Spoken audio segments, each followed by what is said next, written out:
Hallelujah, hallelujah. জয় যিশু। সকলকে আরো একবার প্রভু যীশু খ্রিস্টের নামে স্বাগত জানাই, আহ্বান করি। ঈশ্বর সকলের জীবনে মঙ্গল করুক এবং সকলের জীবনে ঈশ্বর ফল প্রদান করুক। ঈশ্বর সকলকে পরিচালনা করুক তার বাক্য অনুসারে, বাইবেল অনুসারে ঈশ্বর সকলকে পরিচালনা করুক এবং আমরা যেন আমাদের আপন আপন জীবনকে যেন ঠিকঠাক ভাবে প্রস্তুত করে আমরা রাখতে পারি। যেন আমাদেরকে ঈশ্বর যদি কিছু বাসনা করেন, ঈশ্বর যদি আমাদেরকে কিছু ইচ্ছা করেন, আমাদের কাছে কিছু পাবার আশায় আসেন, যদি কিছু চান আমাদের কাছে, কে কি দিতে পারবো আমরা? কে কি দিতে পারবো আমরা? ধরুন আপনি একজনের সঙ্গে আপনার খুব দহরম মহরম, একজনের সঙ্গে আপনার খুব ওঠা বসা, একজনের সঙ্গে আপনি খুব লেনদেন করেন, আপনি হামেশাই তাকে টাকা ধার দেন, হামেশাই তাকে আপনি সব রকম ভাবে আপনি হেল্প করেন, কিন্তু তারও তো একটা ইচ্ছা থাকবে তার প্রয়োজনে আপনাকে কিছু চাইবার, হ্যাঁ কি না? ইয়েস আর নো? ইয়েস। যে আপনি প্রত্যেকদিন তাকে বাটি করে মাংস হলি দিচ্ছেন, মাছ হলি দিচ্ছেন, ভালো তরকারি ছাঁচড়া হলি দিচ্ছেন, কিন্তু তার তো ইচ্ছা থাকবে যে একদিন যা ওদের বাড়িতে ভালো হয়েছে, সেন বেড়েছে, একটু নিয়ে আগা। থাকবে কি থাকবে না? কিন্তু সে একটা প্রাণ ভরে আশা নিয়ে এসেছে আপনার ছেঁচড়ার গন্ধ শুনে, যে যা একটু নিয়ে আগা। যদি আপনি না দেন, যদি আপনি না দিতে পারেন, কি হবে? কেসটা কি হবে বলুন তো? কষ্ট হবে। তার মনে সেই দিনে একটা ব্যথা লাগবে, কারণ সে একটা আশা করে এসেছিল। আশায় নিয়ে এলে তার জীবনে যে কতটা ব্যথা লাগবে, তার জীবনে কতটা যে কষ্ট হবে, সেটা আমরা জানি।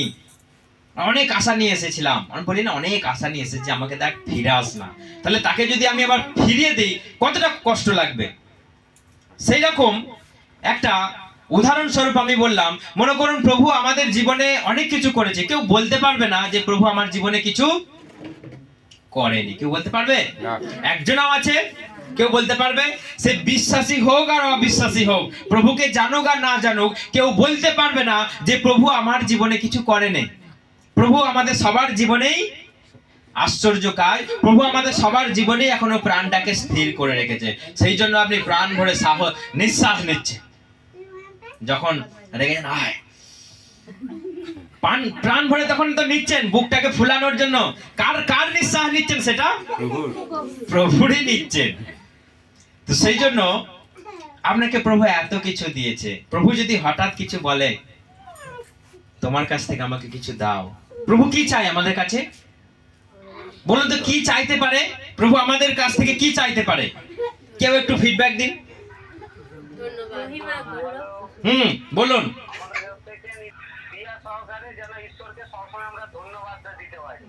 ঠিক আছে, খুব ভালো, ঠিক আছে। আর কেউ কিছু বলতে চান? প্রভু আমাদের কাছ থেকে কি আশা করেন? কি আশা করেন? কে বলবে তাড়াতাড়ি? কি আশা করেন প্রভু আমাদের কাছ থেকে? বিশ্বাস, মন ভালোবাসা। বিশ্বাস, মন ভালোবাসা। আর কি আশা করেন প্রভু আমাদের কাছ থেকে? পৃথিবীর মায়া ত্যাগ করে প্রভুর কাছে যাওয়ার জন্য যে আশীর্বাদটা আমাদের। সেটা এখন পরে যাব, এখন পৃথিবীতে আছে, এখন পরে যাব। পৃথিবীর মায়া ত্যাগ করে এখন পরে যাব। প্রভু যেটা চায় সেটা হচ্ছে যে প্রভুকে আমরা যেন ভালোবাসি। সে ঠিক আছে, বলে দিয়েছে সবাই আগে, কিন্তু আমি একটা অন্য কিছু চাইছি। যেটা কি প্রভু আমাদের কাছ থেকে আশা করে? কি? তার আদেশকে পালন করি। আমরা যেন তার আদেশকে পালন করি। কথাটা ঠিক, মানে আসল জিনিসটা হলো না, এটা চুপচাপ হয়ে গেল, মিষ্টিটা কম হলো। মন অন্তঃকরণ দিয়ে ঈশ্বরের যেন সেবা করি, ঈশ্বরের সেবা করি, একটু গুড়টা কম হয়েছে। ঈশ্বর আমাদের কাছে এটাই চায় যে আমাদের ধার্মিকতা, আমাদের পবিত্রতা যেন সম্পূর্ণ থাকে। হালেলুয়া। ঈশ্বর আমাদের কাছে চাইবে না কিছু, যে তুমি আমাকে এটা দাও, সেটা দাও, এই দাও, আমাকে সন্তুষ্ট করো, আজকে আমি খেতে পাইনি, আমাকে এটা দাও, সেটা দাও, না, কিচ্ছু না, নাথিং। ঈশ্বর শুধু একটা জিনিস চায়, তোমার কাছে কি ফল আছে, তোমার কাছে কতটা ধার্মিকতা আছে, তোমার কাছে কতটা পবিত্র আছে, সেইটা তুমি আমাকে দাও। সেইটা প্রভু আশা করে আমার কাছে আসে, যদি চাই, যদি সেটা না পাই কেমন লাগবে? কেমন লাগবে? গেট আউট, আমার চোখের সামনে থেকে দূর হয়ে যাও। প্রভু কাকে বলে এই ঘটনাটা? কাকে বলেছে এটা? যাকে 10 তালন্ত দিল, যাকে 5 তালন্ত দিল, যাকে 2 তালন্ত দিল, যাকে 3 তালন্ত দিল, তখন প্রভু তাদেরকে দিয়ে বাইরে দিয়ে চলে গেল। মনে করুন আপনাকে দিয়ে চলে গেল, দিয়ে একদিন এসে তার তো হিসাব চাইবে। আপনাকে যে জমি চাষ করতে দিল, আপনাকে 5 বিঘে চাষ করতে দিল, তাকে যদি চাষের পরে যদি তার হিসাবটা ফিরিয়ে না দেন, সে কি আপনাকে ছেড়ে কথা কইবে? কইবে? বলবে? কয় আমার হিসাবটা এবার দাও। এবার আপনি নিয়ে একবার ওইদিকে পালাচ্ছেন, একবার সেদিকে পালাচ্ছেন। আপনি কাজ করছেন, আপনি সোনার দোকানে কাজ করছেন, সোনা নিয়ে আপনি যদি কেটে পড়েন, মালিক আপনাকে ছাড়বে? না, ছাড়বে? মালিক যেখানেই আপনি থাকুন, পৃথিবীর কোণে কোণে ঘুরে বেড়ালেও সে কিন্তু আপনাকে ছাড়বে না। হালেলুয়া। হালেলুয়া। তাহলে যে ঈশ্বর আপনাকে সুন্দর করে দিল, যে ঈশ্বর আপনাকে সুন্দর করে এই পৃথিবীতে রাখলো, আপনাকে দিল সবকিছু, সেই ঈশ্বর তো আপনার কাছে কিছু আশা করে। সেটা কি? সেটা আমাদের ধার্মিকতার ফল। দেখুন, আমি বাইবেল সহকারে এখন রেফারেন্স দিয়ে আমি বলবো সকলকে, আমার সঙ্গে সবাই মার্ক 11 অধ্যায় 12 থেকে পড়ুন। মার্ক 11 অধ্যায়, খুব তাড়াতাড়ি পড়ুন। দেখুন, আমাদের জীবনটা যদি ফলবন্ত যদি না হয়, আমাদের জীবনে বহুবংশ ঠিক আছে, আমাদের জীবনে যদি ফলবন্ত যদি না হয়, আমাদের জীবনে যদি ধার্মিকতা উৎপন্ন করতে না পারি, তাহলে কি হতে পারে? দেখুন, খুব গুরুত্বপূর্ণ এইটা আমাদের জীবনের বাক্য, এবং খুব সতর্কপূর্ণ জীবনের এটা আমাদের বাক্য। 11 কত বলে? যদি আমরা সেই মতো জীবনযাপন না করি, আপনার জীবন কিন্তু ভবিষ্যতে অন্ধকার হয়ে যেতে পারে। সেদিন বেথানি থেকে ফিরে আসার সময় হুম। যিশু ক্ষুধার্ত হলেন। হ্যাঁ। দূরে পাতায় ভরা একটি ডুমুর গাছ দেখে হুম। গাছটার কাছে গেলেন হুম। যদি কিছু ডুমুর পাওয়া যায়। হ্যাঁ। কিন্তু গাছটার কাছে গিয়ে পাতা ছাড়া আর কিছুই পেলেন না। হ্যাঁ, দেখুন এখানে লেখা রয়েছে, প্রভু যীশু খ্রিস্ট একটা গ্রামে যাবার সময় তার রাস্তায় যেতে যেতে বড্ড খিদে পেয়ে গেছে, বড্ড খিদে পেয়ে গেছে, এবং দূর থেকে রাস্তার ধারি পাশে দেখা যাচ্ছে যে একটা একদম পাতায় সুন্দর সবুজ পাতায় বড় বড় পাতাতে একটা ডুমুর গাছ একবারে ঝাঁপ হয়ে রয়েছে।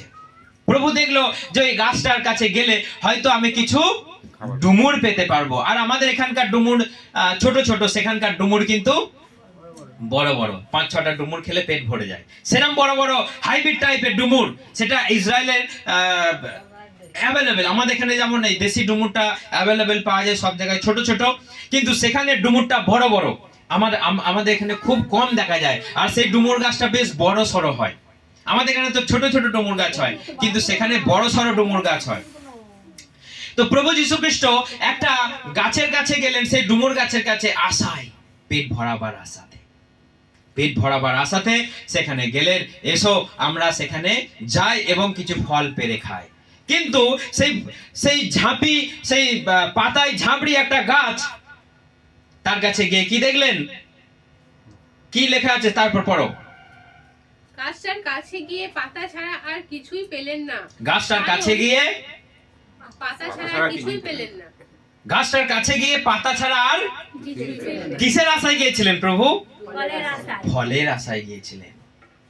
দেখুন, আপনি যদি কারো কাছে, ধরুন আপনার বাড়িতে কোনো ভিখারি এলো, যদি বলে সত্যি সত্যি সত্যি ভিখারি হয় যে আমার কাছে আজকে খাবার জোটে রে, আপনি কিছু আমাকে খেতে দেবেন?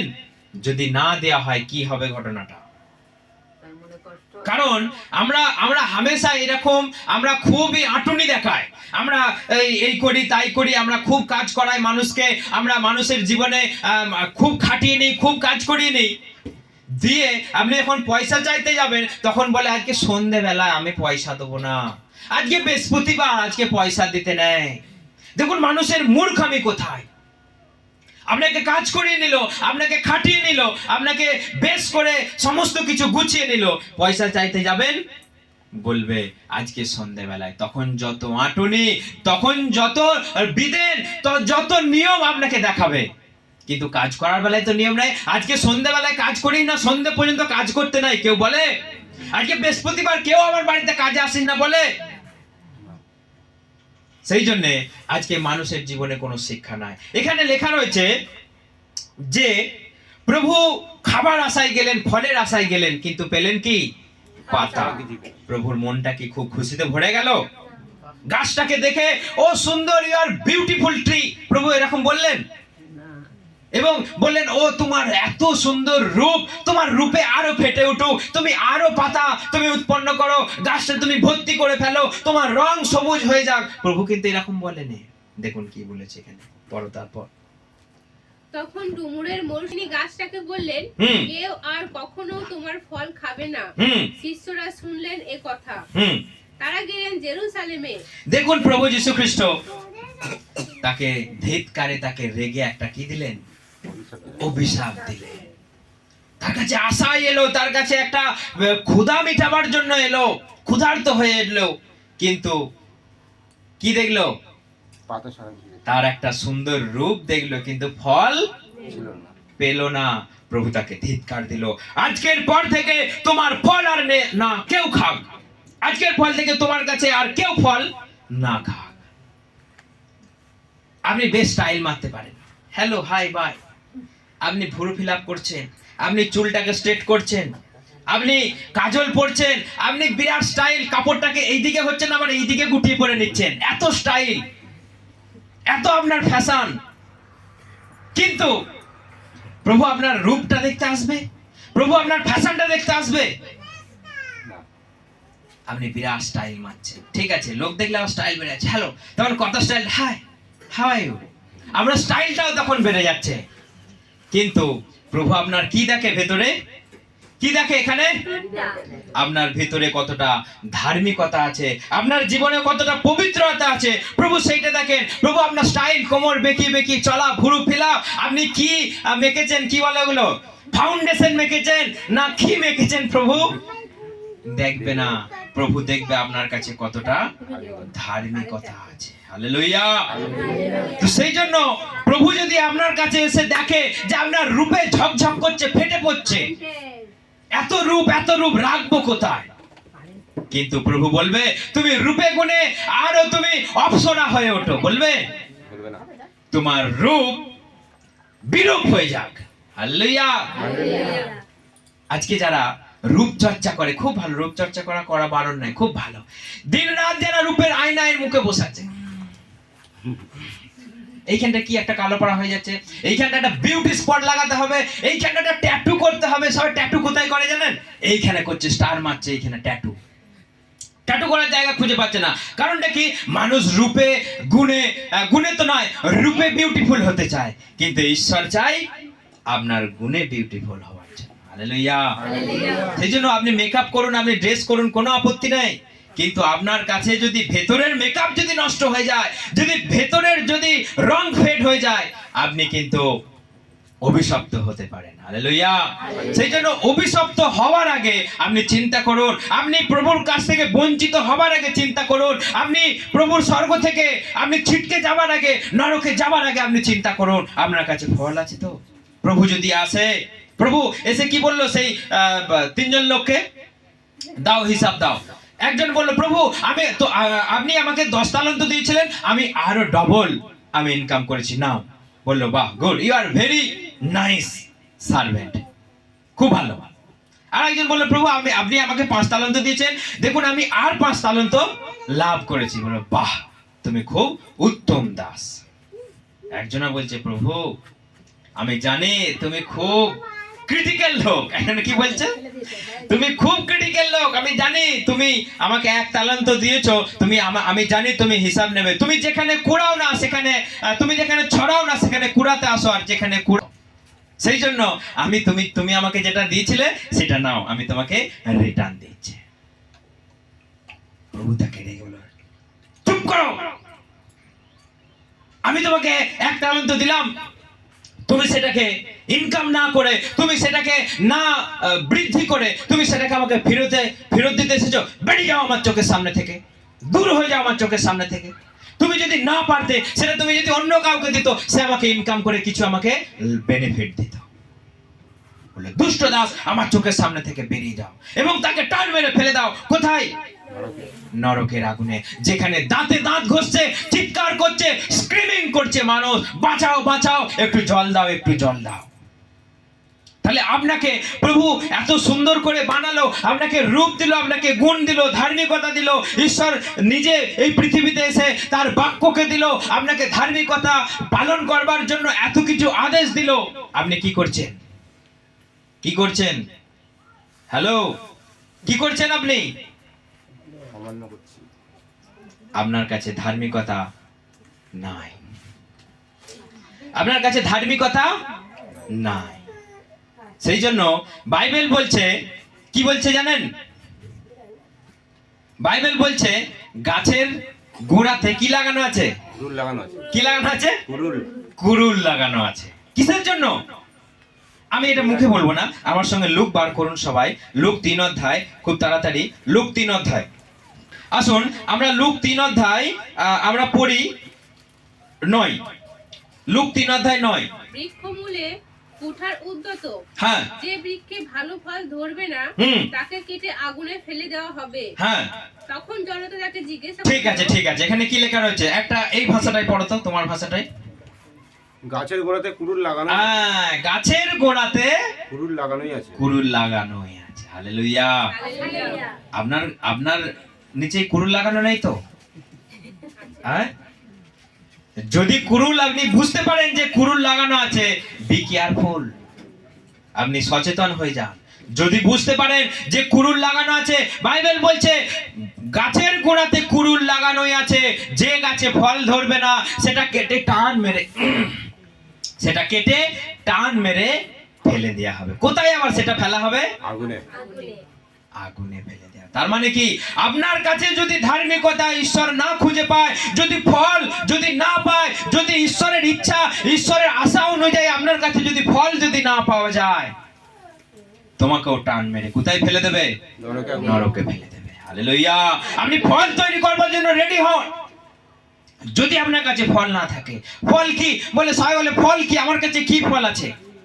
আপনি পবিত্র জীবন যাপন করুন, ঈশ্বরের আদেশগুলো পালন করুন, ঈশ্বরের প্রত্যেকটা বাক্যকে আপনি মেনে চলুন। ঈশ্বর বলে দেয় না যে মণ্ডলীতে তোমরা দলাদলি করবে, মণ্ডলীতে তোমরা রাগারাগি করবে। ঈশ্বর বলেছে? না। ঈশ্বর বাইবেলের মধ্যে বলেছে তোমরা এক হয়ে চলো, এক ইউনিটি, এক মন, এক প্রাণ হয়ে চলো। ঈশ্বর বলে দেয় না তোমরা মণ্ডলীতে জল বিক্রি করো, তেল বিক্রি করো। লেখা আছে কোথাও? এখানে। না। ঈশ্বর বলেছেন তোমরা তেলকে প্রার্থনা করো, অভিষেক করো মানুষের জীবনে মঙ্গলের জন্য, অভিষেকের জন্য। আজকে আমরা কি করছি? বিক্রি করছি। কেউ কেউ আবার বলছে অভিষিক্ত সাবান মাখলেও নাকি অভিষেক চলে আসে। আশ্চর্য কথা। আমরা শুনেছি যে পৌলের রুমালে অভিষেক থাকতো, এবং সেই রুমালটা কারোর উপরে পড়ে গেলে, তার শরীরে জামা পড়ে গেলে সে সুস্থ হয়ে যেত। কিন্তু সাবান আসছে আজকে বাইরে থেকে, বিদেশ থেকে আজকে সাবান আসছে, বলছে এটা অভিষিক্ত সাবান, আপনি বাড়িতে মাখান, আপনি বাড়িতে মাখুন, আপনার কাছে অভিষেক আসবে। এটা কি হচ্ছে আজকে? এটা আমাদের ধার্মিকতা, এটা প্রভুতে বাইবেলের অনুসারে জীবনযাপন হচ্ছে আজকে আমাদের। আজকে আপনারা সবাই সাবধান হয়ে যান। যদি দেখেন এই ধরনের কেউ আপনাকে ঠকাচ্ছে, কেউ আপনাকে বোকা বানাচ্ছে, চার্চে কেউ একজন ব্যবসা করছে, আপনি সাবধান হয়ে যান। কারণ সাবানের মধ্যে অভিষেক আসবে বলে আমার তো মনে হয় না। হ্যাঁ, তেল দিচ্ছে ঠিক আছে, কিন্তু তেলটা যদি বিক্রি করে, তেলের এগেনস্টে যদি টাকা নেয়, আপনি কিন্তু একটু সাবধান হয়ে যান। সেই জন্য আজকে আপনি ফল দিচ্ছেন না, আপনার ফল দেখে মানুষে ধিক্কার বোধ করছে, আজকে আপনার ফল দেখে মানুষে ক্ষুণ্ণ হচ্ছে, মানুষের বিবেক নষ্ট হয়ে যাচ্ছে, এবং আমাদের দিকে লোকে আঙুল তোলার সাহস পাচ্ছে, লোকে আমাদের বিরুদ্ধে উঠে আসার একটা ক্লু পেয়ে যাচ্ছে। যেখানে এই হচ্ছে, এখানে তাই হচ্ছে। কারণ আপনার বিশ্বাসী এই কথাটা বাইরে বলবে না এমন নয়, এই কথা ছড়িয়ে যাবে। তখন বলবে এটা বদনামটা কার হবে? একটা খ্রিস্টানিটির বদনাম হবে, যে আপনি চার্চের মধ্যে, আপনি মণ্ডলীর মধ্যে আজকে তেল, জল, সাবান বিক্রি করছেন। প্রভু যীশু খ্রিস্ট কি করেছিল? সেই মন্দিরে যখন দেখলো ছাগল, পাখি, ভেড়া, সবজি সমস্ত কিছু বিক্রি হচ্ছে, সবকিছু কি করলেন? টান মেরে উল্টে ফেলে দিলেন। তোমরা ঈশ্বরের মন্দিরকে ব্যবসার জায়গা তো করে তুলেছো। ঈশ্বরের স্থানকে তোমরা পরমেশ্বরের আরাধনা করার বদলে তোমরা একটা ব্যবসার জায়গা করে তুলেছো। সেই জন্য সাবধান হয়ে যান। আপনি যদি এসে দেখেন, ঈশ্বর যদি আপনাকে যদি এসে দেখে যে আপনি এখানে কিছু ব্যবসা করছেন, আপনি এখানে কিছু নোংরামো করছেন, আপনাকে টান মেরে ফেলে দেওয়া হবে। কোথায়? আগুনে। আমি মুখে একথা বলবো না, বাইবেল কি বলছে দেখুন। আমার সঙ্গে প্রকাশিত বাক্য 19 অধ্যায়, ঝট করে 20 বার করুন। 19 অধ্যায় 20। আপনি খুব সতর্ক হয়ে যান এই বাক্য পড়ার পর। হিন্দি হলো, যে ভণ্ড নবী তার সম্মুখে অলৌকিক কাণ্ড দেখিয়ে ওই পশুর প্রতীকধারী ও তার মূর্তি পূজকদের প্রতারিত করত, সেও তার সঙ্গে বন্দী হলো। তারা দুজনেই জীবন্ত অবস্থায় জ্বলন্ত গন্ধকের হ্রদে নিক্ষিপ্ত হলো। হালেলুয়া। শুনেছেন এই বাণী? কার কথা এটা? এটা কোনো মানুষের মন গড়া কথা নয়। ঈশ্বর প্রভু পরমেশ্বর সদা প্রভু যীশু খ্রিস্ট যোহনকে যখন এই দর্শন দিচ্ছেন, তিনি বলেছেন, লেখো, তুমি সব কিছু লিখে রাখো, এগুলো ফলতে চলেছে, এগুলো ঘটবে। কি ঘটছে না, যারা ভক্ত ভাববাদী, যারা মানুষকে ভুলভাবে পরিচালনা করেছে, ভুল ভাববাণী বলেছে, মানুষকে ঠকানোর পথে চালিয়েছে, মানুষের জীবনে ভুল ভাববাণী বলেছে, মানুষকে মন্দভাবে মানুষকে পরিচালনা করেছে, তাদের সবাইকে টান মেরে কোথায় ফেলে দেয়া হলো? তাদেরকে মেরে নয়, তাদেরকে হত্যা করে নয়, তাদেরকে জীবন্ত ধরেই নরকের আগুনে ফেলে দেয়া হলো। এটা শোনার পরেও যদি আপনি সচেতন না হন, আপনি মুখে আঙুল দিন, কারণ আপনার জীবনেও এই বিপত্তি ঘটতে পারে, জীবন্তই আপনাকে টেনে নরকে ফেলতে পারে। কোথায় আপনার ধার্মিকতা? কোথায় লোকে আমাদেরকে দেখে বলছে যে তোমরা প্রভুর সন্তান? কারণ এর আগে সপ্তাহে বলেছি, তোমরা জগতের জ্যোতি, তোমাদের আচরণ, তোমাদের ব্যবহার এমন হোক মানুষ দেখে যেন ঈশ্বরের গৌরব করে, তোমাদের সৎক্রিয়া দেখে মানুষ যেন ঈশ্বরের গৌরব করে, ঈশ্বরের মহিমা করে। তার বদলে মানুষ আজকে বিঘ্ন পাচ্ছে মণ্ডলীতে এসে, মানুষকে সত্য শিক্ষা আজকে দেওয়া হচ্ছে না। আমাদের কাছে যে ফল বাইবেল অনুযায়ী, যে ধার্মিকতার ফল, মানুষকে সেই শিক্ষা আজকে দেওয়া হচ্ছে না। সেই জন্য আজকে মানুষ চারিদিকে ছড়িয়ে পড়ছে, মানুষের মধ্যে নানা রকম আজকে ঈশ্বরের বিরুদ্ধে আজকে দ্বিমত সৃষ্টি হচ্ছে। ঈশ্বরের বিরুদ্ধে মানুষের মনে একটা অবিশ্বাস, একটা সন্দেহ, মানুষের মনে একটা প্রভু যীশু খ্রিস্টকে নিয়ে একটা বিবাদ সৃষ্টি হয়ে যাচ্ছে, আসছে মণ্ডলীতে চলে যাচ্ছে। আমাদের কীর্তিকলাপ দেখে আজকে ঈশ্বরের গৌরবের বদলে ঈশ্বরের বদনাম হচ্ছে, মণ্ডলী ছেড়ে চলে যাচ্ছে। সেই জন্য আমাদের এগুলো ধ্যান দেওয়া দরকার, আমাদের এগুলোকে বিবেচনা করা দরকার। কারণ যে ভক্ত ভাববাদী সে সবই জানে, কিন্তু তার মনে সেই সাহস, যা হবে হবে, দেখা যাবে, কিন্তু একটুও সচেতন নয়, একটুও কম্পমান নয়। প্রভুর এই বাক্য শুনেও সে কম্পমান নয়, সে বলে ওটা ওদের মতো, এটা আমাদের মতো। কিন্তু আপনি যদি প্রভুর এই আদেশ যদি পালন না করেন, আপনার মধ্যে যদি কিছুই খুঁজে পাওয়া না যায়, প্রভু এসে যদি বলে যে তোমার কাছে কতগুলো আছে, তুমি কি কি করেছো, তুমি আমাকে দাও, সেই ফল, সেই হিসাব তুমি আমাকে দাও, যদি না খুঁজে পাওয়া যায়, কি হবে আপনার জন্য? কি হবে আপনার জীবন? টান মেরেই আপনাকে ফেলে দেওয়া হবে। সেই জন্য সচেতন হয়ে যান। এই বাক্য পড়ার পর আপনি সচেতন হয়ে যান, যেন আপনার জীবন মঙ্গলময় হয়ে ওঠে। প্রভু যীশু খ্রিস্ট সেই ডুমুর গাছটাকে কি বলেছিলেন? আজকের পর থেকে তোমার আর ফল না কেউ খাক। কি হয়েছিল সেই গাছটা কেউ জানেন? শুকিয়ে গিয়েছিল। দেখুন, পড়ুন আমার সঙ্গে 11 অধ্যায়, মার্ক 11 অধ্যায়। দিন ভোরবেলায় সেই পথ দিয়ে যাবার সময় তারা দেখলেন সেই ডুমুর গাছটা শিকড় শুদ্ধ শুকিয়ে গেছে। পিতরের মনে পড়লো সব কথা। তিনি যিশুকে বললেন, গুরুদেব, দেখুন, যে ডুমুর গাছটাকে আপনি অভিশাপ দিয়েছিলেন সেটা শুকিয়ে গেছে। হালেলুয়া। পিতর সেটাকে বলল, প্রভু দেখুন, দেখুন, আপনি যে এই গাছটাকে অভিশাপ দিয়েছিলেন সেটা সমূলে কি হয়েছে? শুকিয়ে গেছে। শুধু তার পাতাগুলো শুকিয়ে যায় না, সমগ্র গাছটা মূল সমেত শুকিয়ে গেছে। তাহলে আপনার জীবনটা খুব সুন্দর হতে পারে, আপনি খুব এই জাগতিক জীবনযাপন আপনার খুব ভালো হতে পারে, কিন্তু আপনার কাছে পবিত্রতা, ধার্মিকতার ফল আছে তো? ধার্মিকতার ফল আছে তো? তা না হলে ঈশ্বর যদি আপনার কাছ থেকে একবার মুখ ফিরিয়ে নেয়, ঈশ্বর যদি আপনাকে একবার বমন করতে উদ্যত হয়, বাইবেলে লেখা রয়েছে তুমি হয় ঠান্ডা হও, আর তা না হলে তুমি গরম হও। তাহলে ঈশ্বর তোমাকে থুতুর মতো করে কি করবে? আমার কথা নয়, যে ঈশ্বর যদি তোমাকে থুতুর মতো করে ফেলে দিতে চায়, সেটাকে কি আর কেউ গ্রহণ করবে? কেউ গ্রহণ করবে? কেউ আর? মানুষ যদি বমি করে দেয়, সে মানুষ বমি যেমন খায় না, থুতু ফেলে দিলেও সে সেটাকে কখন আর ঘুরিয়ে যত্ন করে না। বাইবেল বলছে ঈশ্বরও যদি তোমাকে থুতুর মতো করে ফেলে দেয়, তোমারও জীবন সেরকম হয়ে যাবে। হালেলুয়া। সেজন্য আমাদেরকে এটা পড়তে হবে, আমাদেরকে এটা জানতে হবে যে ঈশ্বর আমাদের জীবনকে দেখে আমাদেরকে আশীর্বাদ করবেন। আমাদের হৃদয়ের ধার্মিকতা দেখে, পবিত্রতা দেখে ঈশ্বর আমাদেরকে আশীর্বাদ করবে। তখন আমাদের জীবন আরো সুন্দর হয়ে যাবে। কারণ বাইবেল বলছে ঈশ্বরের সঙ্গে, প্রভু যীশু খ্রিস্টের সঙ্গে লেগে না থাকলে তোমরা কখনো কিছুই করতে পারো না। এটা আমার কথা নয়।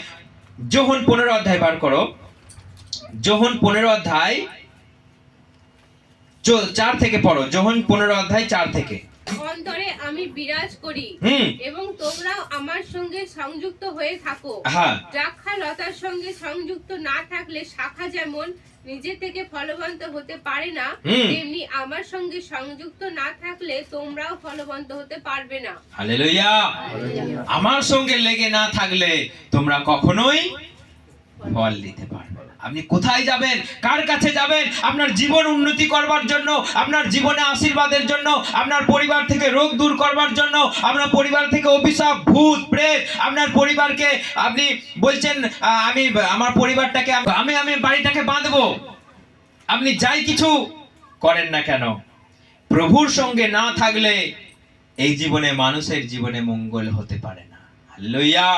কারণ তিনি বলছেন আমি মেন শাখা আর তোমরা আমার প্রশাখা। তোমরা আমার প্রশাখা। যেমন আমার সঙ্গে যদি লেগে তোমরা না থাকো, কখনোই তোমরা ফল উৎপন্ন করতে পারবে না। সেই জন্য তার সঙ্গে লেগে থাকুন, তার সঙ্গে লেগে থাকুন, আপনার জীবনে ফল উৎপন্ন হবে। আজকে মানুষের জীবন, আজকে দেখবেন কোথাও কোথাও চার্চে ভর্তি ভর্তি মানুষ, ঢলে ঢলে মানুষ আসছে। এত মানুষ, এত মানুষ, প্রচুর মানুষ, কিন্তু প্রভু যীশু খ্রিস্ট সেই গাছটাকে দেখলেন, প্রচুর পাতা, প্রচুর সুন্দর সুন্দর পাতা এবং সবুজে ভরা একটা গাছ। কিন্তু প্রভু কি চান যে মণ্ডলীতে হাজার হাজার লোক হোক, কিন্তু তাদের মধ্যে ফল না থাকুক? ঈশ্বর এটা চান? ঈশ্বর কি চান? একটা লোক থাকলে একটা লোকের মধ্যেই ফল তিনি চান। হালেলুয়া। তিনি হাজারটা লোক থাকতে পারে, কিন্তু একটা মানুষের জীবনেও সৎ জীবন যাপন নাই, ধার্মিকতা নাই। সে আসছে আর হাততালি দিয়ে পালিয়ে চলে যাচ্ছে, সে আসছে আর যিশু গুরু বলছে, হাততালি দিয়ে চলে যাচ্ছে। আপনার জীবনে ফল কোথায়? আপনি সব কিছুই গুটিয়ে নিয়ে আপনি কি ঈশ্বরের কাছে পৌঁছতে পারবেন? ঈশ্বর চায় আপনার ফল, ধার্মিকতা, পবিত্রতা, ঈশ্বরের শাস্ত্র অনুযায়ী জীবনযাপন ঈশ্বর চান। আপনি আসছেন, হাততালি দিয়ে যিশু গুরুর নাম করছেন আর চলে যাচ্ছেন। আপনার জীবনে ধার্মিকতা তৈরি হচ্ছে, পবিত্রতা তৈরি হচ্ছে, আপনার জীবনে ঈশ্বরের মতো আচরণ তৈরি হচ্ছে। আপনার জীবন দেখে কেউ বলছে যে না, এরা সত্যি করেই পরিবর্তন হয়ে গেছে। কেউ বলছে পরিবর্তন হয়ে গেছে। যদি বলে যে না ঠিক আছে, সবই এক, সবই এক, সবই এক, না, আপনার জীবনে এখনো কিচ্ছু হয়নি, কোনো ফল নাই। প্রভু আসবে, আপনাকে অভিশাপ দেবে, টান মেরে নরকে ফেলে দেওয়া হবে। সেই নরকে পড়লে আর সেখান থেকে উঠে আসার আর সুযোগ নেই। সেই জন্য এই বাক্য পাঠ করুন এবং নিজেকে সচেতন হয়ে যান। কারণ গাছের গোড়ায় কুড়ুল লাগানো আছে, যদি ফল না ধরে তাকে টেনে ফেলে দেওয়া হবে। তো সকলকে অনেক অনেক ধন্যবাদ। এই বাক্য অনুযায়ী সকলে জীবনযাপন করুন। ঈশ্বর সকলকে আশীর্বাদ প্রদান করুক, ঈশ্বর সকলকে মঙ্গল করুক এবং সকলের জীবনে যেন এরকম ফল উৎপন্ন হয়। ঈশ্বর যেন আপনাকে যখন চাইবে, আপনারা সবাই যেন দিতে প্রস্তুত থাকি। Hallelujah, hallelujah. জয় যিশু, জয় যিশু। ধন্যবাদ সকলকে। আসুন আমরা প্রার্থনা করি।